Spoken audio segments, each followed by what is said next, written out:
The last passenger. Maya had always loved night drives, the empty roads cutting through desolate stretches of countryside. The peace, the quiet, those were her moments of escape. She enjoyed the freedom, feeling the hum of the engine beneath her and the soft, whispering sound of wind as it raced by. Tonight, however, something felt off. It was just after midnight, and she was driving down a road she hadn't taken before. She had been following the map on her phone for what felt like hours, though her destination, a quaint little inn she had found online, was nowhere to be seen. Her phone's GPS had started flickering an hour ago, and now it was completely dead. There was no signal either, leaving her stranded on this seemingly endless road. Her stomach twisted with unease. Ahead, a sign emerged from the darkness, its words barely visible in the dull light of her headlights. Last exit, 20 miles. She sighed in frustration. Just then, out of the corner of her eye, she noticed a figure standing at the side of the road, right in the narrow strip between her car and the trees that lined the highway. A man, his arm raised in a hitchhiking gesture. Maya slowed down instinctively, her heart racing. Who was hitchhiking at this hour, in the middle of nowhere? As she passed him, her headlights illuminated his face. He was tall, wearing a heavy coat despite the warm summer air, his face pale and his eyes hollow. A deep pit formed in her stomach, and she pressed the gas pedal harder, deciding against stopping. Several miles passed, and she kept looking into her rearview mirror, expecting to see him vanish in the distance. But then, there he was again. Her blood turned cold. The same man, standing by the road, his thumb out, his hollow gaze piercing her, even through the dark. It was impossible. There were no other exits, no side roads he could have taken. How could he be ahead of her? Maya gripped the steering wheel tightly, refusing to stop. Her breathing grew shallow, her eyes darting back to the mirror. He disappeared behind her once more, but something told her this wasn't over. A low rumble of thunder echoed across the sky. She hadn't noticed the storm clouds that were rolling in, casting an even deeper gloom over the road. A flash of lightning revealed the man again, this time standing in the middle of the road just ahead of her. She slammed on the brakes, her heart hammering in her chest as the car screeched to a stop inches away from him. She froze, her eyes locked onto his. He stood there, unmoving, as though daring her to get out. Her skin crawled with fear, and for a moment, she considered reversing and getting the hell out of there. But before she could react, he walked around to the passenger side door and opened it without hesitation, climbing in. "Drive," he said, his voice low and gravelly, the door shutting with a quiet thud. Maya's pulse raced. She stared straight ahead, hands trembling as they gripped the wheel. Every fiber of her being screamed at her to run, but something about him felt inevitable, as though she had no choice but to comply. "Who are you?" she whispered, her voice barely audible over the pounding rain that had begun to pour down. "Doesn't matter," he replied, his eyes fixed ahead. "Just drive and don't stop." The command sent chills down her spine, but she did as he said. She drove, the darkness closing in around them as the rain lashed against the windshield. She couldn't see more than a few feet in front of her, the road disappearing into the inky blackness beyond the reach of her headlights. The man sat in silence, his presence suffocating. He didn't move, didn't speak. He just sat there, his face hidden in the shadows. But Maya could feel him watching her, his eyes burning into her. After what felt like hours, the man finally broke the silence. "They don't like the light, you know." Maya glanced at him, confused. "What do you mean?" "The things in the dark. They don't like the light." Her stomach twisted in knots. What was he talking about? She had the overwhelming urge to pull over, to demand answers. But the man's warning echoed in her mind, "Don't stop." The road twisted ahead, and as they rounded a bend, her headlights caught something moving in the distance. A shape, several shapes. It looked like animals at first, hunched over and crawling on all fours. But as they got closer, Maya realized these things were not animals at all. They were humanoid, with long, twisted limbs and glowing, empty eyes that locked onto the car as it approached. Their mouths opened unnaturally wide, revealing rows of sharp, jagged teeth. One of them lunged toward the car, slamming its body against the passenger side door. Maya screamed, swerving to avoid it as the creature let out an ear-piercing screech. "Keep driving," the man growled, his tone commanding. "Don't stop." Her hands were shaking violently now, her breath coming in rapid, shallow gasps. She didn't know what those things were, but the thought of stopping, of letting them catch up, sent waves of terror crashing over her. The road seemed endless, the creatures pacing the car, their bodies illuminated by the occasional flash of lightning. The rain was relentless, blurring everything outside the car into one terrifying mass of darkness. Maya's knuckles turned white as she gripped the steering wheel tighter, refusing to slow down. "What are they?" she finally managed to ask, her voice shaking. The man was silent for a long moment before responding. "They're the ones who didn't make it." Her heart sank. "Didn't make it? Make it where?" "They were like you once," he said, his voice devoid of any emotion. "On the road, driving, lost, but they didn't listen." Maya's stomach lurched. She couldn't understand what he meant, but every instinct told her that if she stopped, she would join them. The things outside slammed into the car again, their screeches filling the night air. Just ahead, a dim glow appeared through the rain, a sign of some kind. She squinted through the water running down the windshield. The words "Final Exit" flashed before the sign disappeared into the rearview mirror. The man shifted slightly, his eyes glancing toward the glow. "You have one last chance," he said, his voice cold. "Once you pass the final exit, there's no going back." Maya's heart pounded in her chest, her mind racing. She didn't understand what was happening, but she knew one thing for certain: she couldn't stop. Not now. The man leaned forward, his hollow eyes locking onto her. "Make your choice, but make it soon." Tears welled up in Maya's eyes as she pressed down on the gas pedal, the final exit growing closer. The creatures outside were shrieking louder, their twisted bodies keeping pace with the car. As she sped past the sign, a terrible guttural growl rose from the darkness behind her. The things that had chased her suddenly stopped, retreating into the blackness as if they were forbidden from crossing the threshold. Maya glanced at the man in the passenger seat, but he was gone. The seat was empty, the door closed, as if he had never been there at all.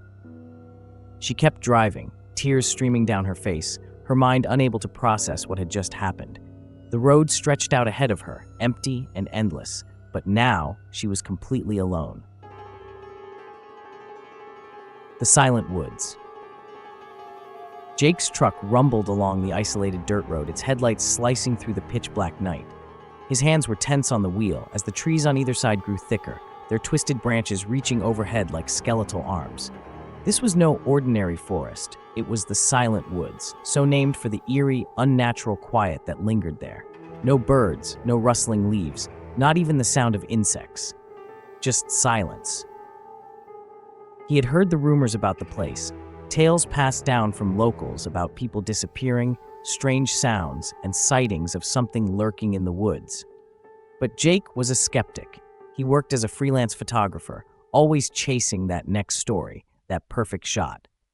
When he'd heard about the Silent Woods, he thought it would make for a great series, showcase the strange and eerie atmosphere, and maybe dispel the ridiculous myths once and for all. After hours of driving and nothing but darkness around him, Jake finally saw the old cabin, a flickering glow from its single window signaling the end of his journey. He'd rented it from an old man who lived in town, the only place to stay in this remote part of the forest. The man had warned him, of course. "You best be leaving at the first light," the old man had said, his eyes dark and serious. Silent woods don't take kindly to strangers lingering after dark. Jake had laughed it off then, but now, staring at the cabin and the oppressive woods that surrounded it, a cold shiver ran down his spine. He grabbed his camera bag, his flashlight, and the food supplies he had packed, then stepped out of the truck. The cold hit him immediately, biting through his jacket. The forest loomed over him, the trees taller than he'd imagined, the silence deafening. He could hear his own breath, his heartbeat, the crunch of the gravel beneath his boots. But beyond that, nothing. After settling into the small, musty cabin, Jake set out to scout the area. The moon was hidden behind thick clouds, casting everything in shadow. His flashlight beam barely pierced the blackness, but it was enough to capture the edges of trees and broken branches. With his camera ready, he started snapping pictures. The silence was unsettling, more intense than he had anticipated. No wind, no distant hoot of an owl. It was as though the forest had swallowed every sound, trapping it within the towering trees. As he ventured deeper into the woods, Jake's unease grew. Every instinct screamed at him to turn back, to go to the safety of the cabin. But he pushed forward, determined to shake off his irrational fear. There was nothing out here, just trees and shadows. Then he heard it. A soft rustling behind him, so faint he almost thought he imagined it. He stopped, listening, the flashlight trembling in his grip. The rustling stopped too. He turned around, the light sweeping across the trees, illuminating nothing but bark and brambles. Jake shook his head, laughing nervously to himself. "It's just nerves," he muttered, pressing forward. But as he moved, so did the rustling. It wasn't an animal. He was certain of that. The sound was too deliberate, too calculated, following his every step. He stopped again, this time whipping around quickly, hoping to catch a glimpse of whatever it was. But there was nothing, only darkness. His skin crawled, and his pulse quickened. The air seemed to grow colder, heavier. Determined not to be rattled by the dark, he pushed on.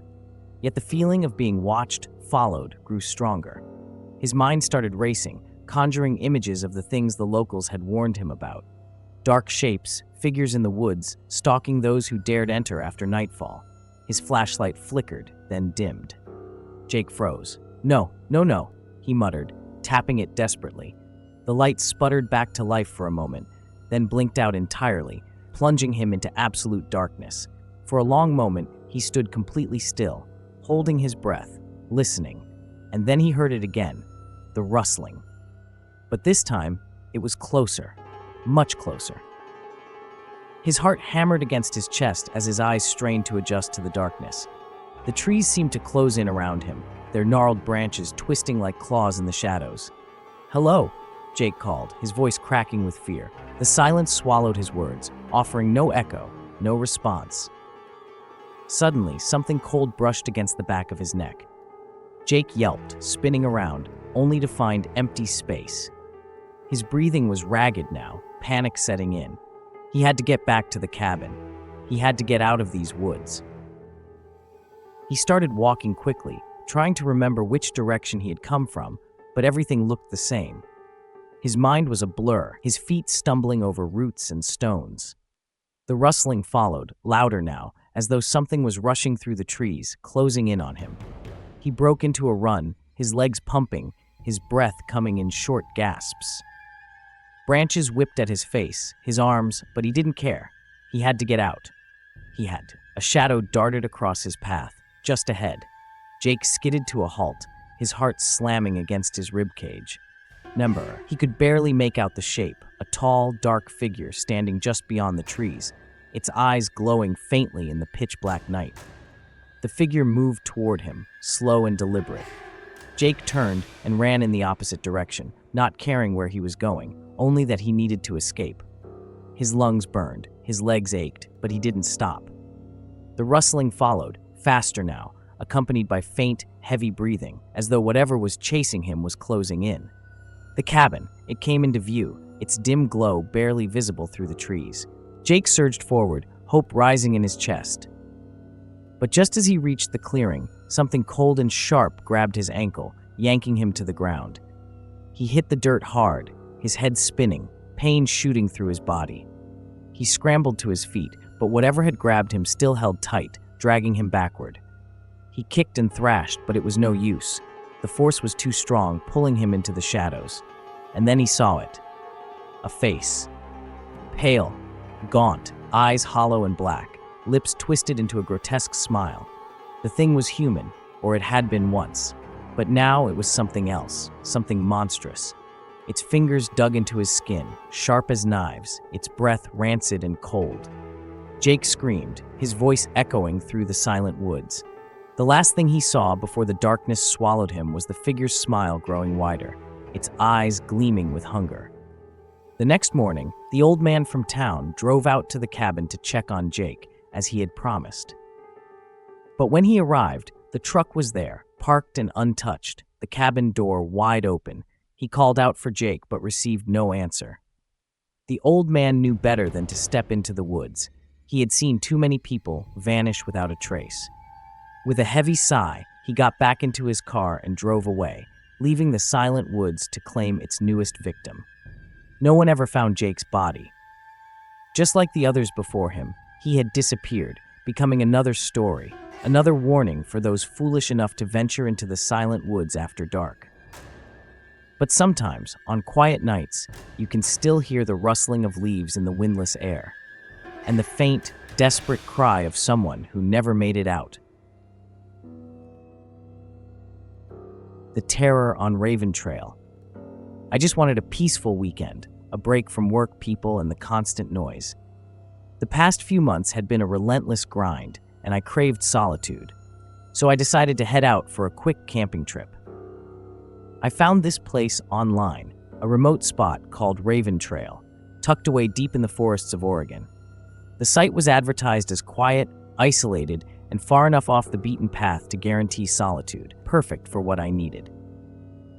I left early in the morning, and by mid-afternoon I was there.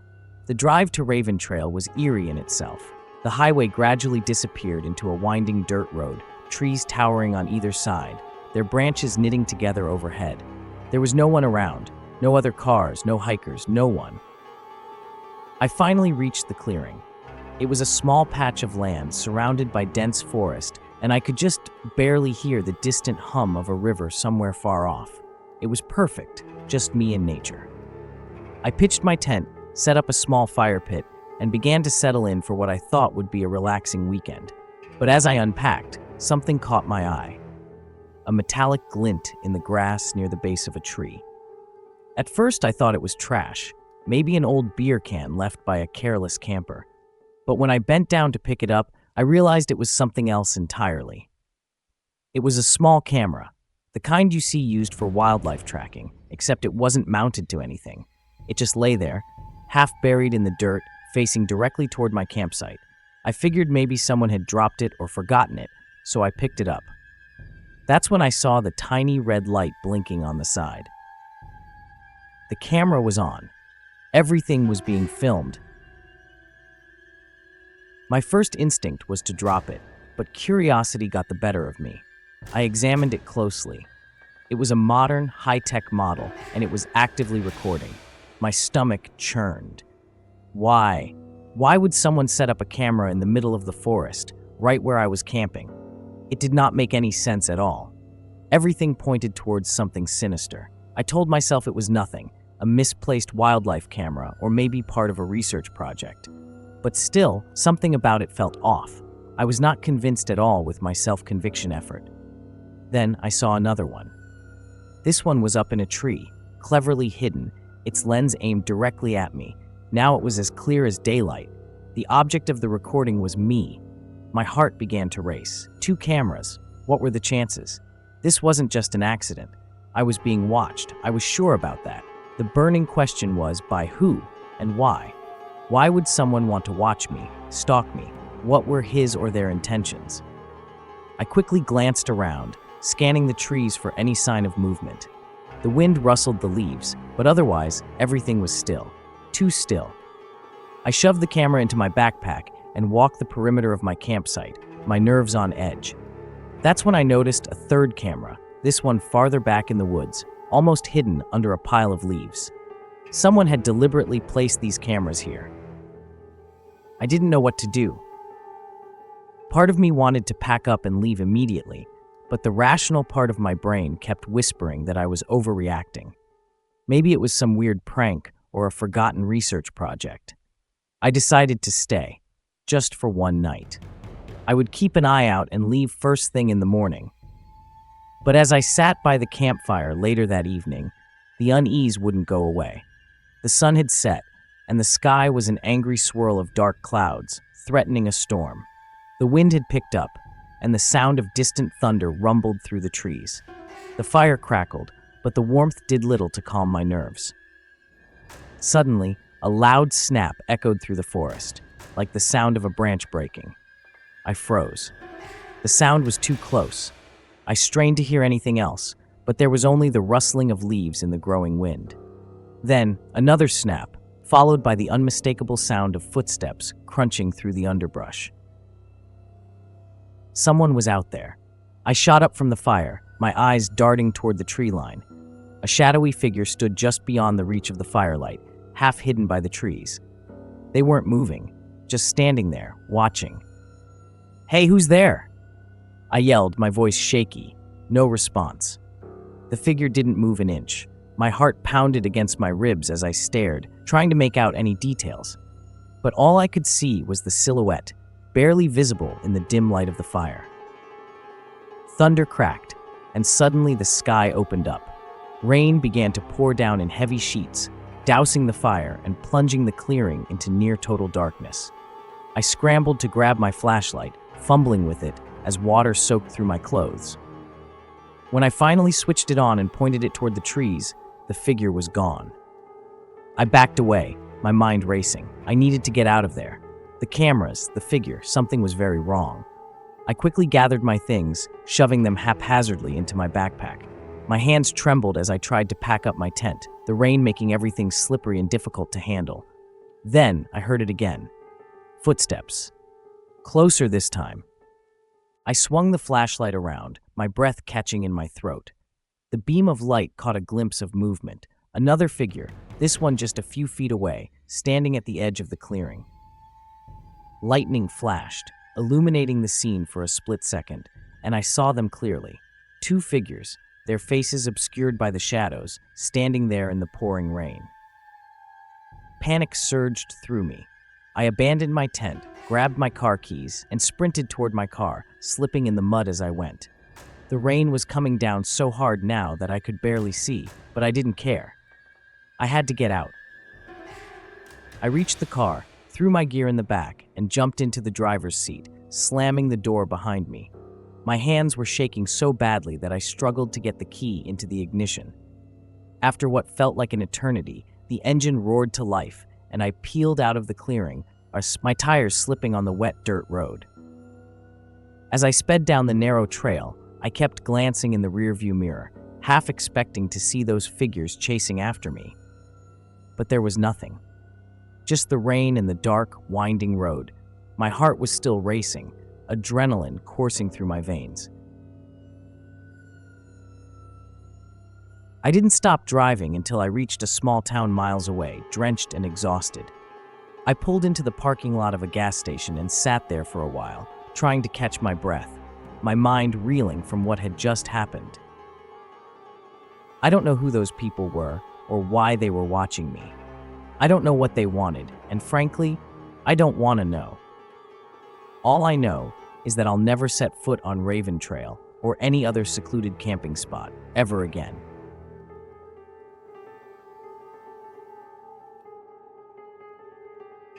The Creature of Blackthorn Hill. My name is Nolan Winters, and what I'm about to tell you happened back in 1998. I was 27, living in a quiet little town called Blackthorn Hill, nestled deep in the Appalachian Mountains. Blackthorn Hill was the kind of place where everyone knew each other, and life moved slowly. I worked as a mechanic, fixing up trucks and snowmobiles. On weekends, I enjoyed hiking and fishing in the woods that surrounded the town. It was a peaceful life, until that summer. It was late July when the tranquility of Blackthorn Hill was shattered by the disappearance of a visitor. His name was Aaron Keene, a journalist from New York who'd come to write an article about small-town life. He'd been in Blackthorn Hill for about a week, chatting with the locals and soaking in the mountain air. Then one morning, Aaron set off for a hike up to Hawk's Talon Ridge and never returned. I didn't know Aaron well, but we'd shared a few beers at the local bar, the Rusty Axe, a couple of nights before he vanished. He seemed like a decent guy, curious, full of stories about the places he'd been. His disappearance unnerved everyone in town, and soon enough, search parties were organized to comb the woods for any sign of him. A week after Aaron went missing, Sheriff Caldwell called me. Given my familiarity with the terrain, he asked if I could help with the search. I agreed, figuring it was the least I could do. The next morning, I met up with a small search party at the edge of the forest, about 10 of us, including the sheriff, his deputy, and two of Aaron's friends who had come from New York. We split into pairs to cover more ground. I was teamed up with a guy named Carl, big, broad-shouldered, and always wearing a flannel shirt like he just stepped out of a logging camp. Carl was a longtime friend, and the two of us had spent more time together in these woods than I could count. As we headed up the trail, the familiar scent of pine and wet earth filled the air. But the silence that hung over the forest that day, it wasn't the usual peaceful quiet. It was oppressive, heavy, with something I couldn't quite name. We'd been hiking for a few hours when we came across something that sent a chill down my spine. It was a patch of ground where the underbrush had been flattened, like something or someone had fallen there. Nearby, a piece of torn fabric hung on a thorn bush. It looked like it might have come from Aaron's jacket. Kathet. We called out for him, our voices echoing through the trees, but there was no response. We marked the spot and radioed the sheriff. As the afternoon wore on, dark clouds gathered overhead, and the forest grew darker. Not wanting to get caught in a storm, Carl and I decided to take a different route back, hoping to cover some new ground. That's when we found something I'll never forget. A cave. The entrance was barely visible, hidden by a thick tangle of vines. We might have walked right past it if Carl hadn't spotted it.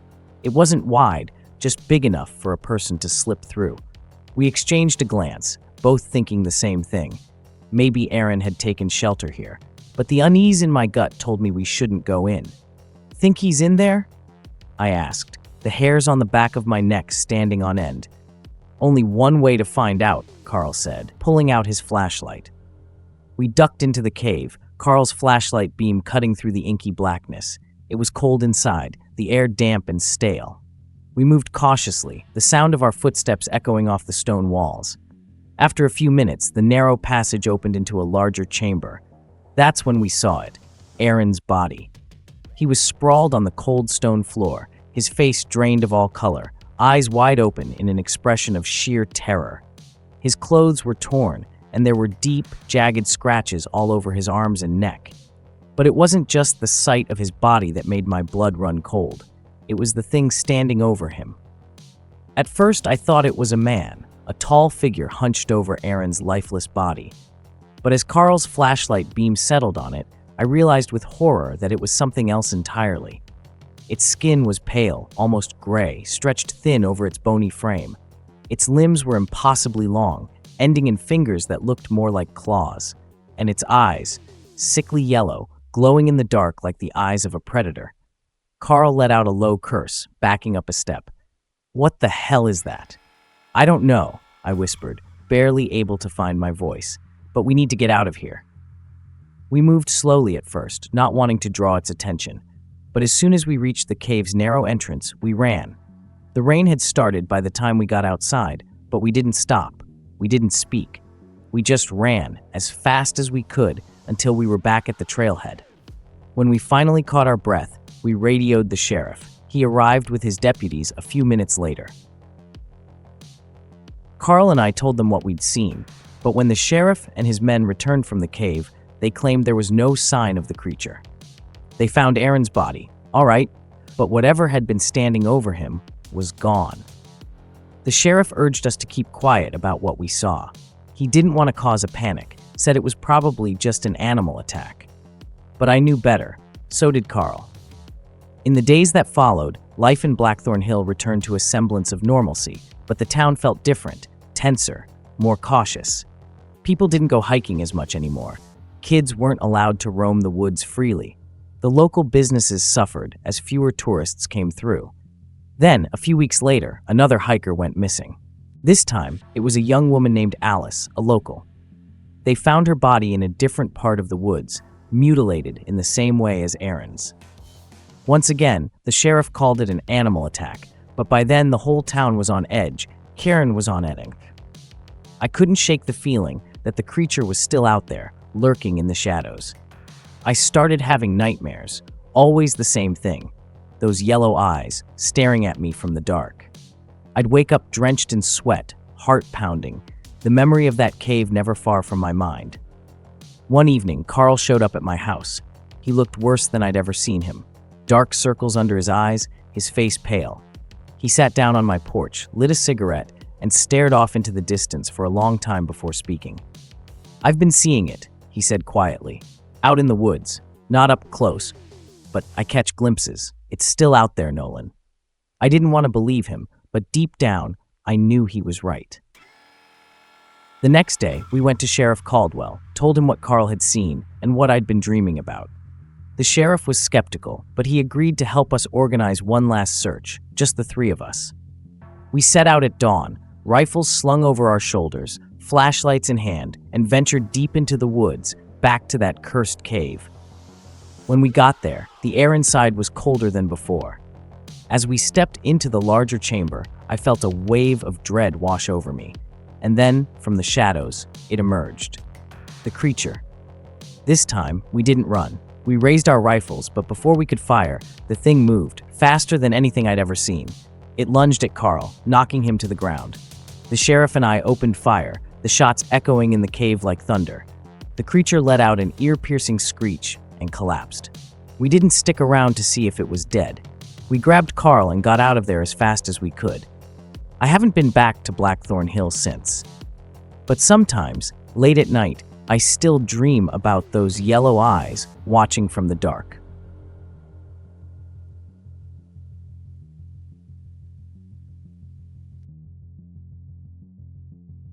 The Hunter's Nightmare. My name is Owen Gray Hawk, and this event still haunts me. It was in 2013, and I was living on the northern Blackfoot Reservation in Montana. Growing up on the reservation, we were immersed in stories of spirits, creatures, and strange happenings. Some were meant to teach lessons, but others, those were the ones that made your skin crawl. My life was simple, filled with family traditions, hunting trips, and the occasional village gathering. But that summer, something far from simple happened. It started when I got a call from my old friend Derek Red Cloud. We hadn't spoken much since high school, but he knew about my hunting skills and tracking experience. He invited me on a hunting trip with a few of his friends in the Bitterroot Mountains. I figured it would be a nice break, a chance to reconnect with Derek and enjoy the wilderness, so I agreed. Early one morning, Derek pulled up in his beat-up pickup truck, and we hit the road. The drive was long, taking us deep into the forested mountains, but the conversation flowed easily. We talked about our lives, the old days, and the things that changed since we'd last seen each other. After a few hours, we met up with his friends, Ben and Tom, at a remote gas station. Ben was a quiet, serious type, while Tom, on the other hand, was the clown, always cracking jokes to lighten the mood. We continued driving, leaving the main road for a narrow dirt path that twisted through the thick trees. The deeper we went, the more isolated it felt. After what seemed like an eternity, we reached a clearing where we decided to set up camp. The plan was to spend a few days hunting deer, but Derek mentioned that wild turkeys were also abundant in the area. The first day went without incident. We scouted the area, set up some trail cameras, and enjoyed a night around the campfire. We shared stories, mostly about life, a few about strange things we'd heard growing up on the reservation. There was an eerie calm to the forest. It was so quiet that you could hear the faintest sounds, the rustle of leaves, the crackle of the fire. We laughed it off and went to bed, but I had a strange feeling in my gut. The next morning, we split up into pairs. Derek and Ben went one way, while Tom and I took another trail. We walked for hours, following tracks and looking for signs of game, but the animals seemed to be hiding. As the sun dipped low in the sky, we started making our way back to camp. That's when it happened. A scream echoed through the trees. A human scream, not an animal's cry. Tom and I exchanged a glance and ran toward the sound. As we got closer, the trees seemed to close in, the light fading quicker than it should. When we finally burst into the clearing, we found Derek and Ben standing over something. I couldn't see clearly at first, but as I moved closer, my stomach twisted. It was a body, or what was left of one. Torn apart, limbs shredded, and blood soaking into the earth. Derek's face was ashen, his hands shaking. "We found him like this," he whispered. None of us moved, all paralyzed by what we were seeing. T. Tried to call for help, but of course, there was no signal out, hands shaking. "We need to cover him up and get back to the truck," Ben said, his voice tight. "We'll get a signal there."